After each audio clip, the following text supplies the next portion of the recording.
Okay. I've seen online that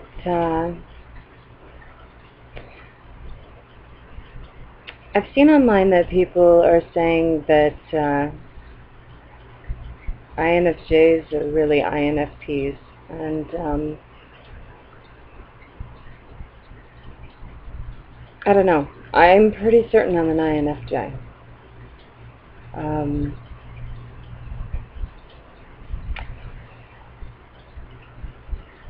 I have been interested in the Myers-Briggs since I was 20 years old. I'm now 42 next month.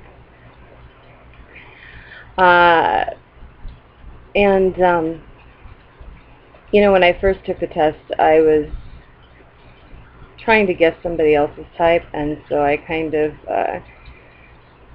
answered the way I thought that he would answer. And it wasn't until later that I took the test again, and I've come up INFJ a zillion times. And I know that I shouldn't give sanction to your basic 70 question test type thing, but I have taken the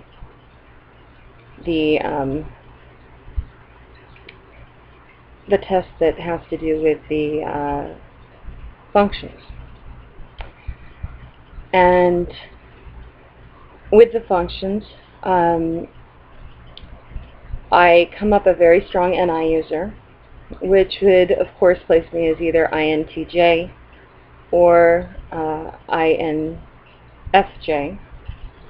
And as much as I'd like to think that I'm all about systems and things like that, like an INTJ would be, I find that I'm very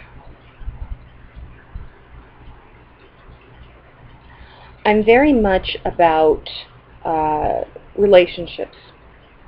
I am either looking something up in regards to how types get along. I'm looking stuff up in regards to things, psychology, things that make things more cohesive. I also find myself, I'm a teacher, and I teach cosmetology, and I find myself, yeah, I know I don't look like I teach cosmetology today, but I find myself looking for ways to make the classroom more innovative, make the classroom more enjoyable, to make it more fun for my students. That's important to me. It's important that my students like me. I hate to say that. My boss is always telling me, like, Jen, you gotta let them, they need to respect you. You need to, like, sometimes be the bad guy, and I hate doing that.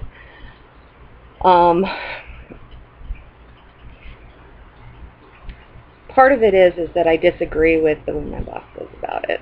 He's always put it back on them, put it back on the students, and I don't see that as effective problem solving.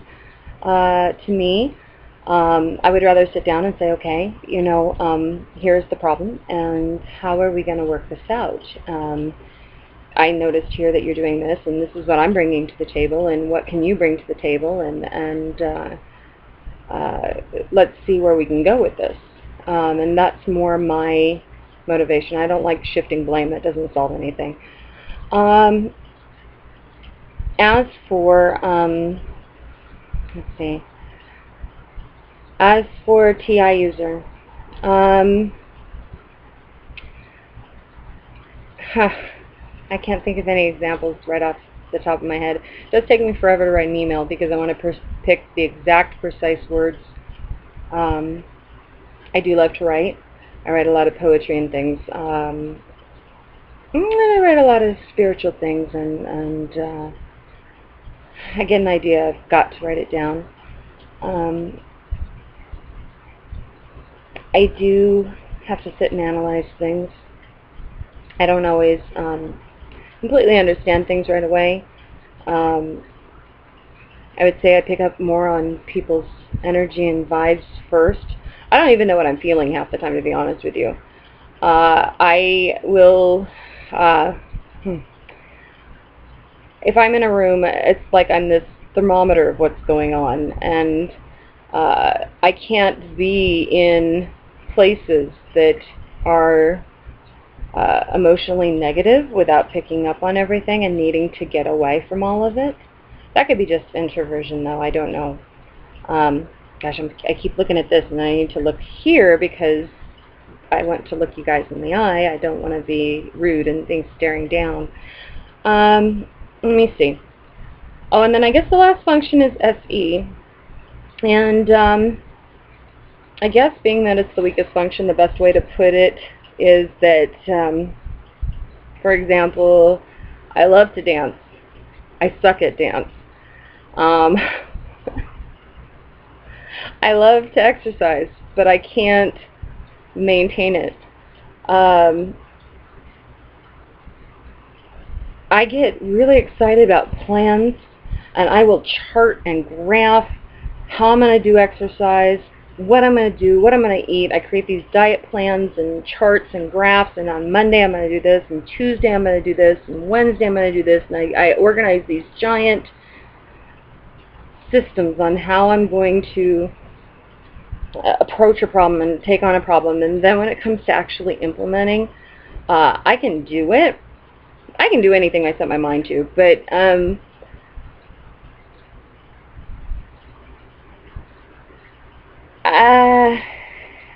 I can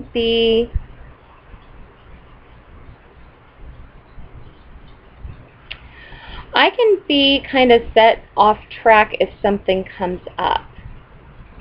Like, for example, I have a hard time saying no to people, and so like if I have plans to go to the gym and to work out, and somebody calls me up and says, "Hey Jen, will you go do this with me?" I feel really bad if I don't, so I end up doing that instead. I'm sometimes last on my list of things to take care of, but then I go in spurts. I mean, sometimes it's like under stress, I all of a sudden have to control my external environment. Also, under stress, I need to get out into nature to like kind of, I don't know, it's like I under stress, I need to make things real again. Like my head gets too cluttered with all this stuff going on, and I need to ground myself. And so sometimes grounding myself would just be at the beach, just hearing the waves and being, just feeling the sand in my feet and all this, just getting out and sensing everything. And I don't do that enough. I really need to do that more. So that's kind of, I got to treat myself. But it's really hard because I've got this battle going on. Like, part of me wants to be materialistic, and then part of me can't seem to justify it. I kind of compromise and go to thrift stores, but, hey. Let me see. Under extreme stress,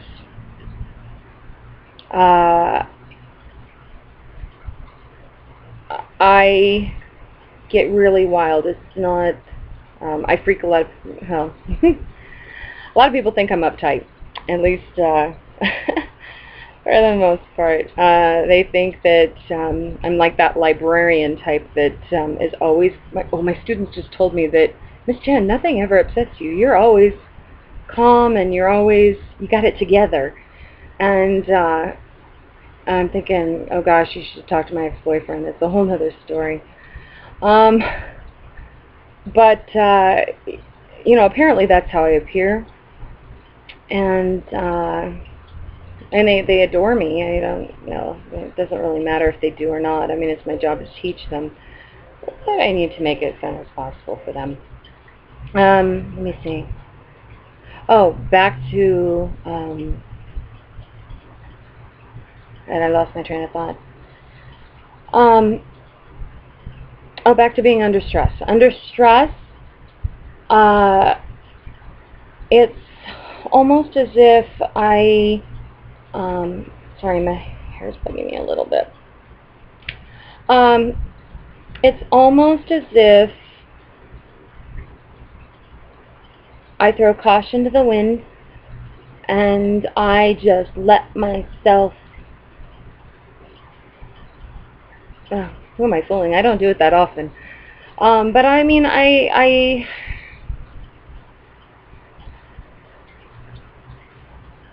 I'll do something really unusual, like my last birthday, I ran through the sprinklers at the park after my dog ran through the sprinklers, and I thought it would be fun. And then I promised myself that on my 90th birthday, should I live that long, and I wanted to make it a goal so I would live that long, I would run through the sprinklers again, and that would be in celebration of that. And I was thinking, you know, even if I'm in a walker, that's what I would do.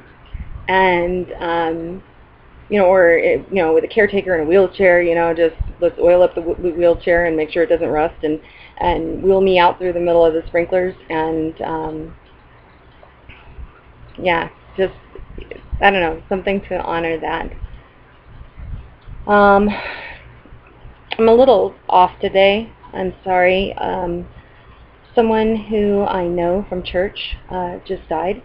I just found out this morning. He was someone that I was baptized with. Well, we were both going through catechism at the same time, and he was the first person I met at the church, him and his wife, and he had lung cancer, and had been fighting for a while. And so if I seem a little more distracted than usual, that's what's going on with me. I feel bad for his wife, because his wife was trying to set me up with her son a couple years ago, and he died. He just pulled over on the side of the road and had a heart attack. So I can't imagine how hard it must be for her to lose her son in 2006 and her husband now. I've been asked to sing at the funeral, and I'm going to. He was supposed to be baptized on Holy Saturday. I'm Greek Orthodox. I converted in 2007, and he had been married to this woman for a very long time, a Greek woman, and he finally converted at the same time I did. And we were supposed to be baptized together, but it didn't work out that way. I was baptized on the Evangelist Day, not Evangelist Day, what is it called? I was baptized on March 25th, Greek Independence Day. It's the Annunciation, where Gabriel tells Mary that she's going to have a baby. And anyway, I was baptized Genevieve Evangelina. He was baptized, his name's David. He was baptized John David, with his name's reversed. He's actually David John. And anyway, he was older, but I do hair, and he and his wife were my clients for a very long time. And so, you know, I know their family, and I just can't imagine what they're going through. And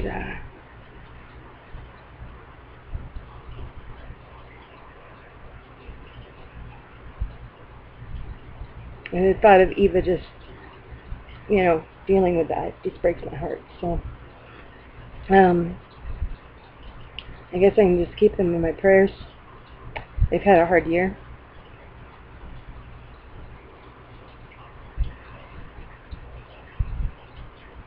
Yeah, and then another friend is moving away, so I've got a lot on my mind. Anyway, I thought this was just going to be a simple video.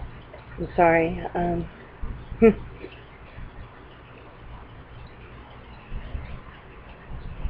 Yeah, anyway. Great Infj video, huh? And yes, my eyes turn blue when I cry. Oh, okay. Anyway, that's it.